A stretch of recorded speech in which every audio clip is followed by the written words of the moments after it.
Have you ever wondered why so many intelligent people seem to avoid social life? Why they often prefer solitude over endless conversations or parties? Stay with me until the very end of this video, because I'll reveal a surprising truth about Schopenhauer's philosophy that will completely change how you see social interaction. Before we dive in, make sure to subscribe to the channel and hit the notification bell, because here you'll find powerful ideas that will expand your mind. Now, let's begin with Schopenhauer's unique perspective on intelligence, solitude, and the hidden costs of society.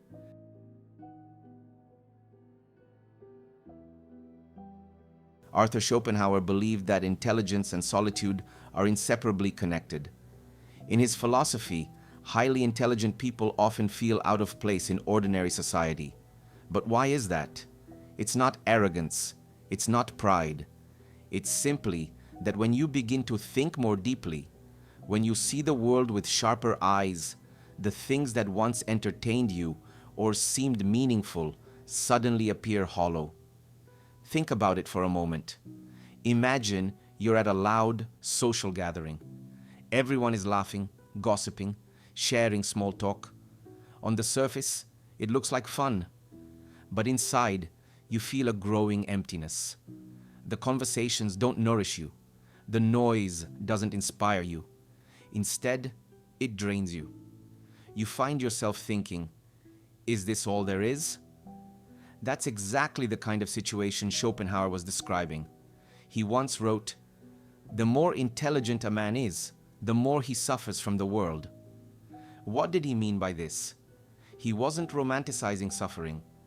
He was pointing out a painful truth. Intelligence sharpens perception. It makes you aware of contradictions, of hypocrisy, of the fleeting and sometimes absurd nature of human pursuits. Where others see excitement, the intelligent person might see vanity. Where others see endless entertainment, the intelligent person might see distraction from life's real questions. For Schopenhauer, being intelligent meant carrying a heavier burden of awareness. Imagine walking through life with a lantern that reveals everything around you. Not just the beauty, but also the flaws, the illusions, the masks people wear. Most people don't want to see that. They are comfortable with appearances, but the intelligent mind cannot close its eyes once it has seen. This is why solitude becomes not just a preference, but almost a necessity. Have you ever felt this way? That after spending time in a crowd, you needed to retreat just to breathe? Have you ever been in a group where people joked and talked endlessly about trivial things, while your mind craved depth, philosophy, truth, meaning, something real? If you have, then you already understand Schopenhauer's perspective. It's not that intelligent people despise others. It's not that they think themselves superior. Rather, it's that their inner world is so vast, so demanding, that shallow interaction feels like a betrayal of their own soul. When your thoughts stretch into questions about existence, mortality, purpose, and truth, how can endless small talk about money, fashion, or the latest scandal truly satisfy you? This is why Schopenhauer argued that intelligence naturally inclines towards solitude. Solitude is not loneliness.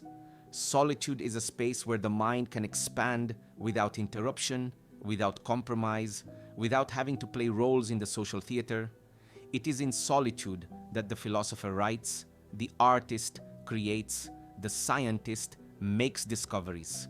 And yet, society often misunderstands this choice. How many times have we heard someone say, he's antisocial, or she doesn't like people, when in reality, the person is simply protecting their energy? Schopenhauer would say that intelligent individuals are not rejecting humanity, but rather preserving their clarity. By choosing solitude, they are choosing truth over illusion, depth over distraction. Think of historical examples. Great thinkers like Newton, Nietzsche, or even Einstein often withdrew from society for long periods. They weren't escaping life. They were diving deeper into it. Solitude was their laboratory of thought. Their silence wasn't emptiness, it was fullness, a fullness society could never provide. So if you've ever preferred to spend an evening reading instead of going out, or if you've felt more alive in your own reflections than in a noisy crowd, know that you're not strange. You're walking the same path Schopenhauer described, the path where intelligence and solitude walk hand in hand. And now, I want to turn this over to you. Do you agree with Schopenhauer's perspective? Have you experienced this tension between solitude and society? I'd love to hear your thoughts in the comments below. And if you haven't subscribed yet, now is the perfect moment. This community is a place where seekers and thinkers gather to explore these deeper questions. Join us, share your voice, and let's continue the conversation.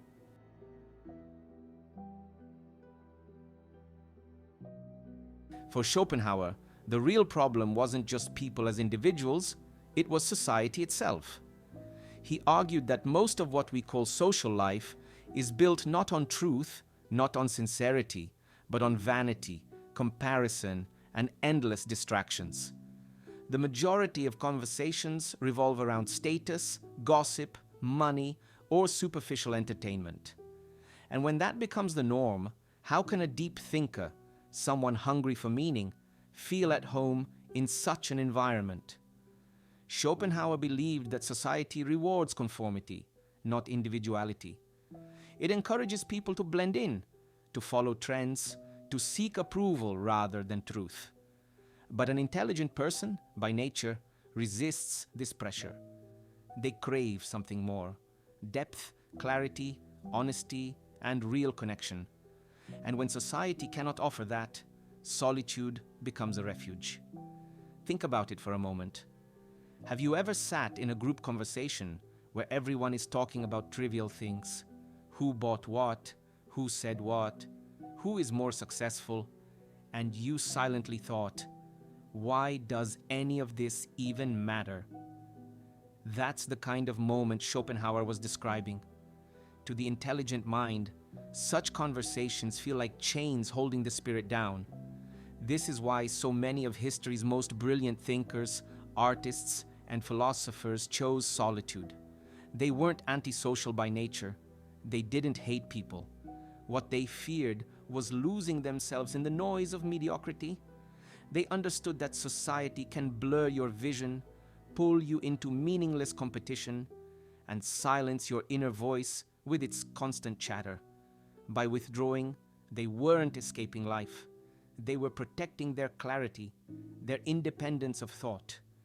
Take an artist, for example. Surrounded by endless noise, by people constantly discussing money or appearances, how could they listen to the subtle voice of creativity? Take a philosopher. If every day is spent defending themselves against shallow opinions, how could they pursue the deeper truths of existence? For Schopenhauer, the answer was obvious. The greatest minds must retreat, at least partially, from the crowd. He often contrasted the pursuits of the many with the pursuits of the few.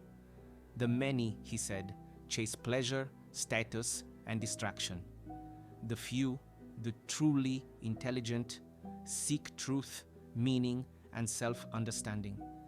And because the values of the many dominate society, the few inevitably feel out of place. Their world is not the world of gossip and games.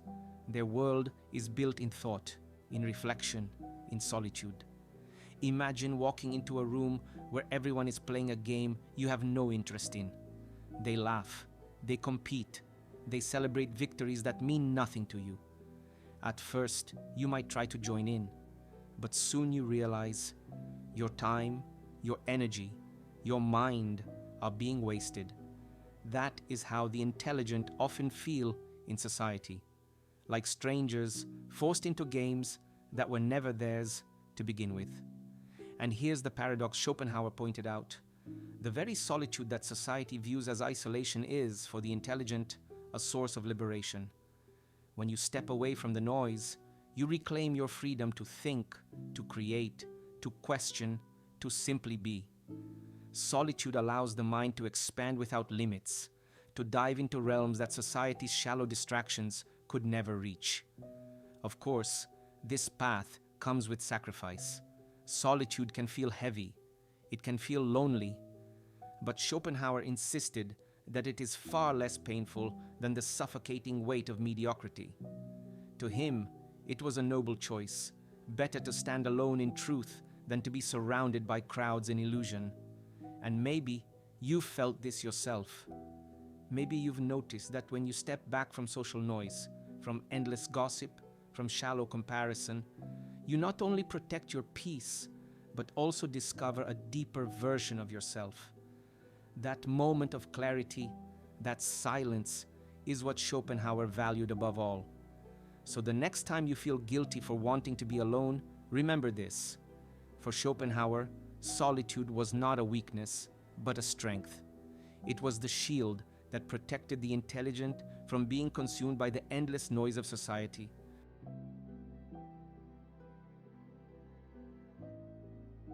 But solitude, for Schopenhauer, wasn't simply about escaping the noise of society or avoiding superficial people. He saw it as something far deeper, as the key to personal strength and wisdom. One of his most striking lines was, "A man can be himself only so long as he is alone." What does this mean? It means that when we are surrounded by others, we inevitably adapt. We shift our behavior to fit in, to be liked, to be accepted. We wear masks, sometimes without even realizing it. But when we are alone, the mask falls. There is no one to impress, no role to play, no audience to satisfy. In solitude, we return to our truest form. For Schopenhauer, this was not just a philosophical observation, but a practical necessity. He believed that without solitude, no one could truly develop originality. After all, how can you think for yourself if you are always echoing the voices of others? How can you grow stronger if you are constantly bending to the opinions of the crowd? Solitude strips all of that away.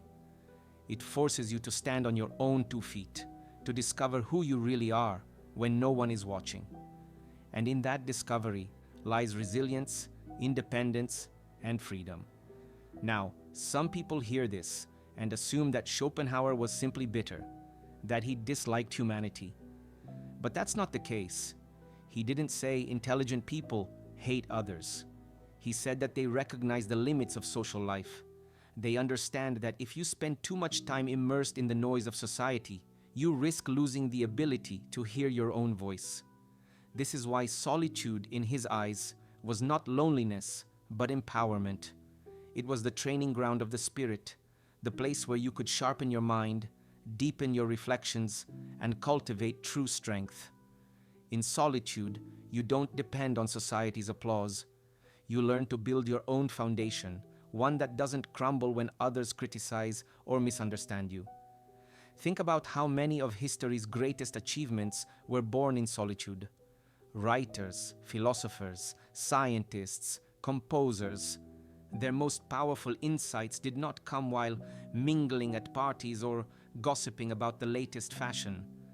They came in silence, in long hours of reflection, in nights spent reading, writing, questioning, and creating. That silence was not empty. It was fertile. It gave birth to works that shaped humanity itself. Schopenhauer often contrasted 2 types of people: those who can't stand to be alone and those who thrive in solitude. The first group constantly seeks company because they fear their own thoughts. Being alone confronts them with an emptiness they cannot bear. The second group, the thinkers, the seekers, the creators, embrace solitude because they know it is in that space that their truest self emerges. And here's the paradox. The more time you spend in solitude, the less dependent you become on external validation. Society teaches us to measure worth by likes, approval, and recognition. But solitude teaches you to measure worth by authenticity, by how aligned you are with your deepest values. That shift is what makes solitude a path to strength. So the next time you choose to stay in, to read a book, to study, or simply to sit quietly with your thoughts, Schopenhauer would remind you, you are not avoiding life. You are living it more deeply. You are giving yourself the chance to step outside the endless cycle of distraction and touch something real, something eternal. He believed that in solitude, we find a kind of inner fortress. It doesn't mean shutting people out forever. It means learning that your peace, your strength, your clarity cannot depend on others. Once you build that inner fortress, you can move through the world without being consumed by it. And maybe that is why Schopenhauer placed such high value on solitude. To him, it wasn't an escape, it was a return to self, to truth, to freedom.